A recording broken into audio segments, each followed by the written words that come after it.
Hello everyone, welcome to foundation काका। ऊपर आका है, नीचे आपका काका है।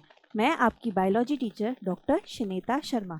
आज मैं फिर से आपके लिए लेके आई हूँ कुछ confusing terms regarding R nucleic acid, या फिर हम बोल सकते हैं रिगार्डिंग आर जेनेटिक मटेरियल, जो आप लोगों को बहुत कंफ्यूजिंग रहता है कि मैम डीएनए क्या होता है, न्यूक्लियोसोम्स क्या होता है, क्रोमैटिड क्या होता है एंड क्रोमोसोम क्या होता है। तो बहुत ही बेसिक से और बहुत ही सिंपल से मैं आपको ये समझाऊंगी।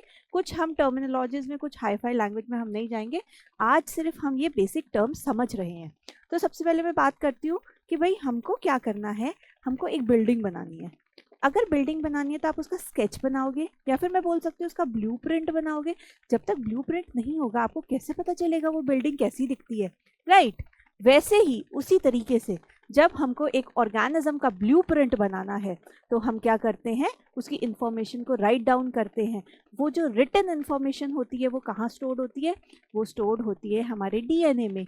डीएनए को हम हमारा ब्लूप्रिंट भी बोल सकते हैं। So DNA is a deoxyribonucleic acid, या फिर आपका जेनेटिक मटेरियल, या फिर it is the blueprint of your body, और हम बोल सकते हैं it is a blueprint of an organism. अब यहाँ पर आप एक स्ट्रक्चर देख रहे हो, this is your DNA. This is a double helical structure. यहाँ पर दो हेलिक्स होते हैं इन विच द जेनेटिक इंफॉर्मेशन और the blueprint of an organism is stored. अब आप इमेजिन करो एक ह्यूमन के अंदर कितने एन नंबर ऑफ कैरेक्टर्स होते हैं। अगर मैं एक सिंपल आई की बात करूँ तो आई का शेप होगा, आई का साइज होगा, इनर कॉर्नर का शेप होगा, आउटर कॉर्नर का शेप होगा, आई का कलर होगा, आई लैशेस का साइज होगा, नंबर होगा। तो ये सब कुछ लिखा होता है आपके डीएनए में। देखो कितने सारे कैरेक्टर्स हैं। तो अगर एक पूरे ऑर्गेनिज्म के कैरेक्टर्स लिखने हैं, इंटरनल एक्सटर्नल, उसकी वर्किंग सब कुछ, तो सोचो डीएनए की लेंथ कितनी लंबी हो जाएगी। इतना लंबा डीएनए एक नैनो पार्टिकल के अंदर कैसे स्टोर होगा? आपका सेल जो माइक्रो मिनी साइज का है उसके अंदर कैसे स्टोर होगा? तो यहाँ पर आता है एक मैजिक, बहुत ही सिंपल सा कंसेप्ट।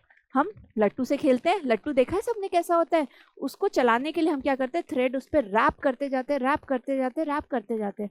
अब थ्रेड की लेंथ देखिए कितना लंबा थ्रेड होता है। लट्टू पे देखा कितनी आसानी से आ गया। वही कंसेप्ट यूज कर लिया भाई हमारे सेल ने। उसने क्या किया कि एक प्रोटीन ले लिया, इसको हम बोलते हैं हिस्टोन प्रोटीन। अब प्रोटीन तो बहुत छोटा था, तो उसने क्या किया, उसने बोला चलो हम 8 प्रोटीन साथ में ले लेते हैं। तो उसने बनाया एक हिस्टोन का ऑक्टामर। ये क्या है? Histone octamer. ऑक्टामर का मतलब क्या होता है बच्चों? 8 हिस्टोन के प्रोटीन, या फिर 8 histone proteins were joined together to form a histone octamer. इसके ऊपर उसने क्या किया, डीएनए को रैप कर दिया। जैसे फॉर एग्जांपल ये है मेरा हिस्टोन ऑक्टामर। अब मैंने क्या किया, डीएनए लिया, इसके ऊपर रैप कर दिया।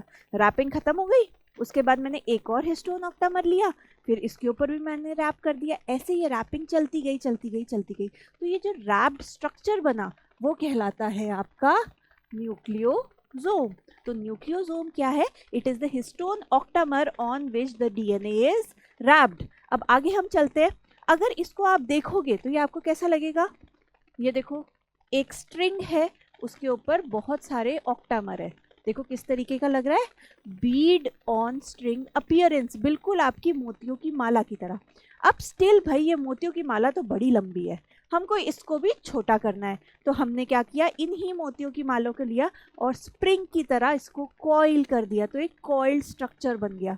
ठीक है, क्या किया मैंने, ये देखो यहाँ से मैंने कॉइल करना स्टार्ट कर दिया, तो ये बन गया एक कॉइल स्ट्रक्चर। स्टिल बच्चों ये अभी क्या है, अभी बड़ा है। इतना बड़ा है कि ये पूरे के पूरे न्यूक्लियस को कवर कर देता है। कैसे समझ सकते हैं भाई? जब अपन मैगी खाते हैं, प्लेट में जल्दी ठंडी हो जाती है, तो मैं क्या करती हूँ, उसको बोल में ले लेती हूँ। ठीक है, अब इमेजिन करो मैंने अपने न्यूक्लियस को इस तरीके से कट कर दिया। जब आप कट करोगे तो वो बिल्कुल as a bowl of noodles appear करेगा। बोल की outline is the outline of your nucleus, and अंदर जो आपको नूडल्स दिख रहे हैं वो आपके डीएनए है which is wrapped on the histone protein and it is coiled. ठीक है, मतलब नूडल्स को देख के क्या आप बता सकते हो कि ये पहला नूडल है, यहाँ से स्टार्ट हो रहा है, यहाँ पर एंड हो रहा है? साड़ी खिचड़ी खिचड़ी पक रही है उसके अंदर, मतलब एक क्लाउड दिख रहा है आपको नूडल्स का। वैसा ही होता है आपका क्रोमोसोम। या फिर आप बोल रहे हो अनकंडेंस्ड फॉर्म ऑफ क्रोमोसोम, तो हमने बोला जब मैंने उसको कॉइल कर दिया उस टाइम पे वो पूरे के पूरे न्यूक्लियस को अक्वायर कर देते हैं और मेरे को कोई डिस्टिंग्विश नहीं कर पाती मैं, उस पॉइंट पे ये कहलाता है आपका क्रोमैटिड। ठीक है, क्रोमैटिड। अब टाइम आ गया कि सेल को डिवाइड करना है। सेल को डिवाइड करना है तो भाई डीएनए को ढंग से दिखना पड़ेगा, ठीक है, ईच क्रोमैटिड को प्रॉपर्ली दिखना पड़ेगा। तो ये क्रोमैटिड क्या करता है, खुद को और कंडेंस कर लेता है और ये कहलाता है आपका सुपर कॉइल। मतलब जो कॉइल थी उसने खुद को और कंडेंस कर लिया और एक शेप ले लिया। इस शेप को आप बोलते हो क्रोमोसोम। तो बच्चों बहुत इंपॉर्टेंट पॉइंट है, क्रोमोसोम आपको सिर्फ सेल डिवीजन के टाइम पे देखने को मिलता है एंड क्रोमैटिड नॉर्मली आपको सेल में न्यूक्लियस के अंदर देखने को मिल सकता है। ठीक है, तो देखो कितनी आसानी से समझ में आ गया आपको। मैं फटाफट से रिवाइज कर देती हूँ। हमने पढ़ा डीएनए, डीएनए क्या होता है, DNA is the blueprint of your body या फिर अ ब्लूप्रिंट ऑफ एन ऑर्गेनिज्म। फिर हमने पढ़ा डीएनए को हमको फिट करने के लिए हमको क्या करना है, उसको रैप करना है हिस्टोन प्रोटीन के अंदर। अब ये जो बीड ऑन स्ट्रिंग अपीयरेंस हो गया, इसमें पर्टिकुलर बीड जो हो गए वो कहलाएंगे आपके न्यूक्लियोसोम। अभी भी ये क्या है, बहुत ज़्यादा बड़ा है, हमने क्या किया, इसको कॉइल कर दिया and it will appear as a cloud of your genetic material. इस क्लाउड को हमने बोला क्रोमैटिड। ठीक है, नाउ अब क्रोमैटिड हमको मिल गया। डिवीजन के टाइम पे क्या हुआ, हमको इसको प्रॉपर्ली विजुअलाइज करना है ताकि आप डिवीजन करवा सको, इसको रेप्लिकेट करा सको। तो हमने क्या किया, इसको और कंडेंस कर दिया। इस कंडेंस स्ट्रक्चर को हमने क्या बोला, क्रोमोसोम। तो देखो आ गया ना समझ में, कितनी सिंपल टर्म थी, आप तो ऐसे ही डर रहे थे।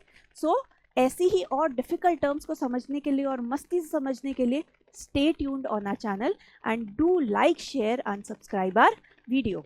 Thank you so much बच्चों।